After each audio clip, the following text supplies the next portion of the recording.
Our book's arguments are relevant here too. First and foremost, most obviously perhaps, like the United States in 2016, Brazilians face the specter of an authoritarian presidential candidate. My host, Rodrigo, requested that I do a little homework before my visit here, so a couple of research assistants at Harvard helped me do some research on Bolsonaro, and we applied our litmus test to Bolsonaro. Here are the results. You probably will not be surprised that he tests positive in flying colors. Indicator number one, does he reject democratic rules of the game? Throughout his career, as far as we can tell, going back to the 1980s, Bolsonaro has praised the military dictatorship and challenged the legitimacy of the post-1985 democracy. In 1993, he declared, "I am for dictatorship," called for the closure of Congress, like in Fujimori's Peru the year earlier. More recently, Bolsonaro declared that what happened in 1964 was not a coup. He promised a Chavista-like packing of the Supreme Court, and he questioned the legitimacy of Brazil's electoral system, calling it rigged. He just named as his vice presidential candidate a general who at various points has signaled his openness to a military coup. So not only has Bolsonaro rejected democratic rules of the game, but he's actually done so in a way that is more open and more egregious than Erdogan, than Fujimori, than Chavez, than Orban. None of those guys openly embraced dictatorship.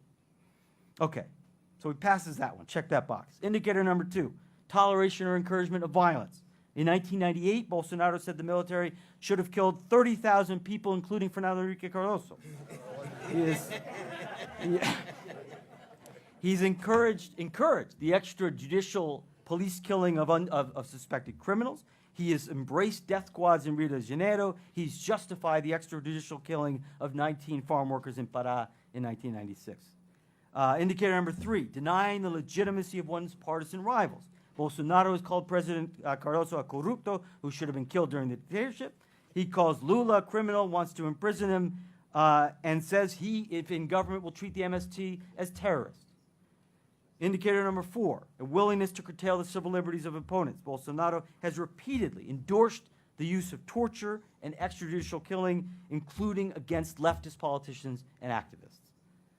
So Bolsonaro is a thoroughly authoritarian figure. That distinguishes him, and I think this is very important, that distinguishes him from all of his rivals, all of his major rivals in the 2018 presidential race. It distinguishes him from Alckmin, from Marina Silva, from Haddad, from Ciro. My host also requested that I do a little research on these other candidates, and we did. None of them show up on this litmus test. Ciro Gomes, from the best of my research, has a big mouth. But we found no evidence of authoritarian tendencies. Being hot-tempered and being offensive is not the same thing as being authoritarian. Taking bribes, as Lula allegedly did, is not the same thing as being authoritarian. This is very important. Center-left politicians, even corrupt ones, do not generally threaten democracy. Authoritarian candidates do threaten democracy.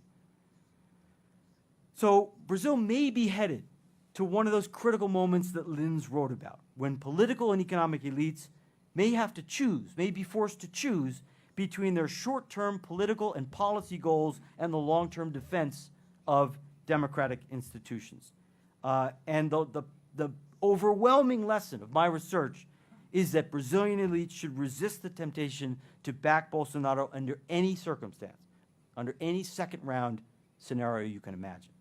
I worry when I read that Bolsonaro was applauded by the National Confederation of Industry last month, and that according to CNI President Robson Andrade, many entrepreneurs like Bolsonaro because he shows authority.